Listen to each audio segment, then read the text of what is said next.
Hi all, welcome to this video lecture. We're talking about week 5 assignment number 1. You should hopefully by the time you're watching this either have printed or have the PDF of this assignment. This is posted on Neo. It's just a fill in the blank couple of notes to work on. You can also, like I said, use it as a PDF in Notability. You could print it out. You could write the blanks and have it as a reference. It's up to you. I do recommend either printing it or downloading it as a PDF to write in those blanks though, so that you have one place with all of the information. So I'm just going to go through some slides that I made for you, and then we're going to take a pause for a couple of moments where you are going to answer a couple of practice questions after each section, and then we're going to have a bigger pause where I'm going to go through in the lab some demos to show you what some of the reactions look like. So we'll check that out in just a second. So energy and reactions notes is what we're looking for, and like I said before, let me just show you kind of real quick here.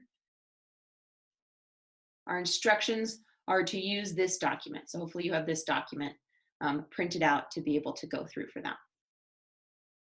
All right, I'm basically just gonna read through. I have a couple of extra visuals in here that I wanna go over, and you can just follow along as you go. So watch this video and then the portion in the lab after when you're done. When you're done with this, you can answer the questions on Neo. So there's a couple of questions that you'll need to use this. They're gonna look really similar to those practice problems. So the more practice that you do, the better prepared you'll be. So our guiding question is, how can we speed up a chemical reaction?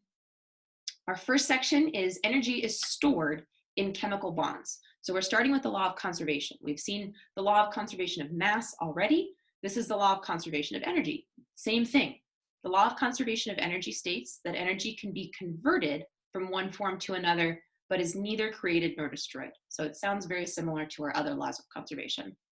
In chemistry, what this means is that potential energy, which is stored energy, is found in chemical bonds. And you can kind of see in this picture here, I have just a picture where you can actually measure the amount of energy that's stored in certain bonds. If it's a single or a double bond, depending on the size of the molecule, those have different amounts of energy stored in those bonds. When we break them, we release the energy. In order to form them, we need to put in energy to form those bonds so it can store it, because we can't just create energy out of nowhere. It has to come from somewhere, according to our law of conservation. Kinetic energy is the energy of movement. In reactions, kinetic energy is in the form of heat. So we can measure how much kinetic energy there is based on temperature in a reaction. If something is releasing a lot of heat, so it's a really, really hot reaction that's happening, we know it's releasing a lot of kinetic energy from breaking chemical bonds. That's where it gets that energy from. Energy can be written as a term in an equation. So this is going to be something that we're working a lot more with because it's kind of a fundamental concept in chemistry, where the energy is in a reaction. So these are just two examples that you can see in your notes. One is an example for an exothermic reaction. The other is for an endothermic reaction. And the difference is that in one case, my energy is a product. In one case, my energy is a reactant. And it makes a big difference where the energy is in an equation. So let's read more about that. Exothermic reactions are where energy is exiting. So I like to remember exothermic energy exits because it is a product. It leaves. Well, you'd notice this reaction might be kind of warm or hot, or it might release energy in the form of light or sound. In an endothermic reaction, endo, our energy enters. So it enters the reaction as a reactant. And this actually, we're going to see what this reaction is in just a second. In exothermic reactions, excess energy from breaking chemical bonds exits as a product. So these reactions release energy as heat, light, sound. Examples are things like fireworks exploding. We see a lot happening. Fusion in the sun. We know the sun releases a lot of energy. Any combustion reaction, so when you're lighting the burner flame at your house, when you're barbecue grilling, when you're using a car, all of that produces energy in that particular reaction. We've done a couple in class too. If you remember when we had the little strip of magnesium and we put it in the Bunsen burner, it was super, super bright. That super bright light, it was an example of energy exiting in an exothermic reaction. This reaction we have here is just a simple combustion reaction with methane. That's the fuel in our Bunsen burners, or it could be fuel in your gas stove at home. And we combine it with the oxygen in the air, and it releases our standard carbon dioxide, water, and usually fire, usually some energy as well. In an endothermic reaction, energy is needed to enter with the reactant. So we need to put in energy in order to make these reactions occur. These reactions absorb energy, becoming colder. So they literally take the energy in from their surroundings and become colder. Examples include if you have country time lemonade powder, if you dump a bunch into water, you'll actually notice a temperature decrease. That is an endothermic reaction. Combining baking soda and vinegar makes a cold reaction. Photosynthesis. So photosynthesis is this reaction here. It's the opposite of combustion, you'll notice. My reactants here are carbon dioxide and water. The energy in photosynthesis comes from the sun. So we have our energy input, and then it produces sugar and oxygen gas. This is the visual you also have in your notes, but it's just a quick little, what does exothermic versus endothermic look like? And you can see kind of where the heat is moving in these. So I'll leave that for you to review a little bit on your own. Go ahead and pause here and try out questions A and B. The next slide that I'm going to go through has the answers to go over. So go ahead and pause here and I'll see you in a second. Done? Good. All right, let's see. Practice answer A. When baking soda and vinegar are mixed, the beaker in which they react feels cold. Endothermic. Hopefully that was an easy one. That was an example previously as well. For example B, we have H2SO4, that's sulfuric acid plus magnesium, and we have a single replacement reaction that is releasing energy. We know this is exothermic because my energy is a product. Part 2, collisions cause reactions. Particle collisions cause reactions. In order for reactant chemicals to react and form products, they need to collide. The actual molecules need to interact. That makes sense, right? If you never mix the baking soda with the vinegar, you're never going to get any sort of reaction. By the way, this is my baking soda and vinegar reaction here. Remember, it's endothermic. It actually feels cold, even with all the bubbles. It's very interesting. Good one to do at home. Because we can't create or destroy energy, according to our law of conservation, if potential energy is released, it becomes kinetic energy. If kinetic energy does work, it can become potential energy. So we see this most likely in chemistry as forming and breaking chemical bonds. Particles colliding, so smashing together, is kinetic or moving energy, and it can result in either or both new chemical bonds, making new potential stored energy, a release of energy from breaking a chemical bond. In an exothermic reaction especially, we get a lot of energy being released in the form of heat from breaking bonds. If the reaction releases extra kinetic energy as heat, light, or sound, it's exothermic. If the reaction absorbs the energy, it is endothermic. So it would get colder because it absorbs the energy. And then in my little image here, we have ozone.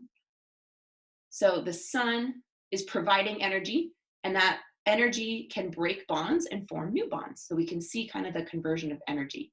If you did last week's extension assignment, you know a little bit more about ozone than the rest of us. This is just a good visual. So this is showing you, like, in order for collisions, called collision theory, in order for us to make products, our reactants need to collide. They need to smash into each other. They need to smash into each other with enough energy and in the right orientation in order to make products.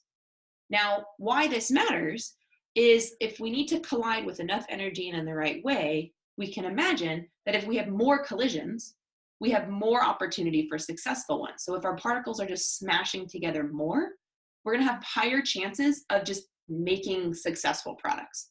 So let's talk about how we can improve this, how we can have more collisions. If we want the reaction to go faster, we need to increase collisions. We need to smash the particles together more. Reaction rate is how fast a chemical reaction goes. These three things can affect this rate by speeding it up. And we're gonna have a little demo on how each of these works in a second. Number one, concentration of the reactants. The more molecules of the chemical, the faster they react. If we have more chemicals, more particles are more likely to smash into each other. Number two is temperature. The warmer it is, the faster the molecules move and the more often they collide. If you remember back to our states of matter unit way back first semester, you know this. We know that warmer molecules, things like gases versus liquids, move faster. So they're more likely to collide. You can also use a catalyst. A catalyst is a special chemical that increases the rate of reaction by lowering what's called activation energy. Basically, it's a chemical bystander, so it doesn't form any reactants or products. It's just there to provide kind of an alternative path to make products that takes less energy. And we're going to see an example of what this looks like and what it does. So watch and take notes on what you observe when we change the reaction rates. So we're going to do an example of each of these, and you can take notes on there. So this is our example for number 1 on how to change reaction rate, which is increasing the concentration. So right here, I have a different kind of color indicator for acids and bases, similar to what we used during week 3. But in this case, it's purple when something is very alkaline, and it goes through the rainbow as it gets more acidic. So it'll go blue to green to yellow and eventually to red in more acidic conditions. So we're testing concentration. I have 3 different acids to add here. Now an acid is an ionic solution. There's ions in an aqueous solution. So I have one solution where there's some ions, but not very many. I have one where there's more ions in the solution. And finally, I have one where there's a lot of ions. So we're increasing our concentration as we go this way. So hopefully we'll see a faster or more dramatic reaction as we go this way. So let's start. I'm going to start with my weakest concentration. I'm going to add quite a bit there. I'll mix it up after I've added. Medium one, I'm going to add the same amount. And finally, my more concentrated one. Now let's mix. You can already see a little bit going on. So didn't really see a change in the very weak one.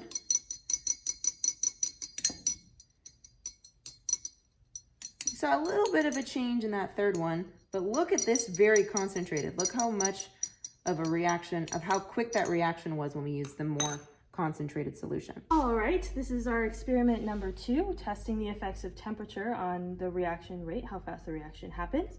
On the side, we have a beaker of distilled water. It is at 68 degrees Fahrenheit, that's our room temperature. And over here, we have a beaker of distilled water with the same amount of water. This time, this is at about 204 degrees Fahrenheit. So this has been sitting on a hot plate for a few minutes. It's really hot. What I'm going to do is I'm going to add copper sulfate, bright blue crystals here, and it's going to undergo a dissociation reaction in water, as we've seen in class before. And we're going to see, I'm not going to stir anything, I'm just going to plop the crystals in here, and we're going to see how quickly the reaction occurs. Just taking a big scoop, and a scoop about the same size over here.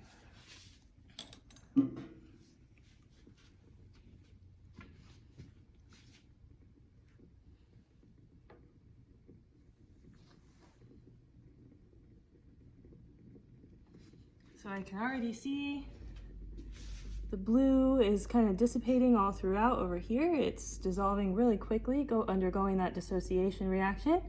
Over here, it's kind of just sitting there. I know that the reaction is happening a little bit. I can see some blue coming into the water over here, but definitely a very noticeable effect when it's hot. All right, this is number 3, when we add a catalyst. So in here we have 2 flasks. They have a little bit of dish soap in them. They have soap in them because the reaction we're doing is going to make a gas. It's going to make oxygen gas. So we want to trap the gas in the bubbles.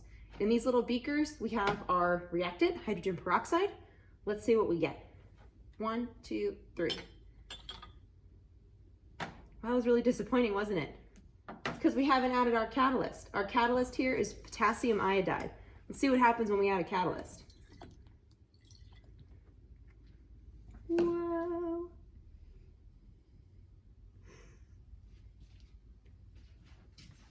Note, this reaction is exothermic.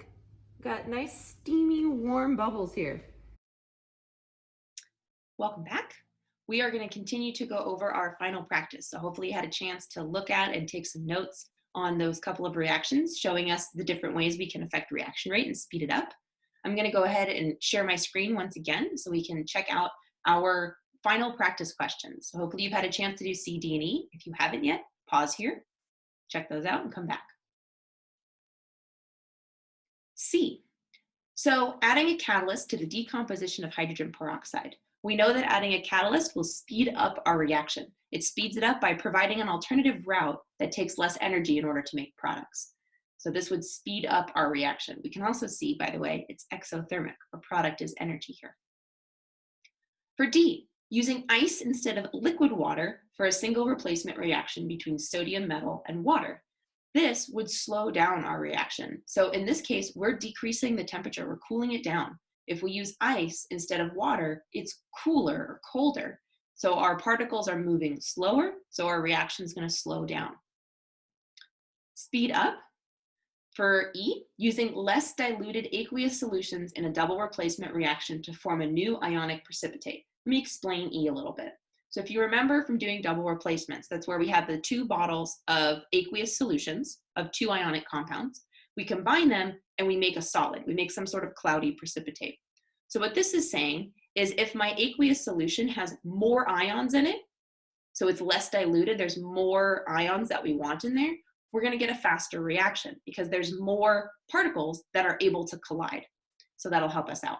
That's what speeding that up would be, because we're using a more concentrated solution. The next slide here is our bonus practice. So you can pause here if you haven't done that yet. Otherwise, I'm going to leave this slide up and you guys can pause here and you can check your answers out or just compare, see what you've got. And once you've gone through this, you're ready to take your assignment on NEO. So use your notes that you just took. It's not timed. Go ahead and answer those couple of questions and I will see you in live class on Wednesday or Thursday.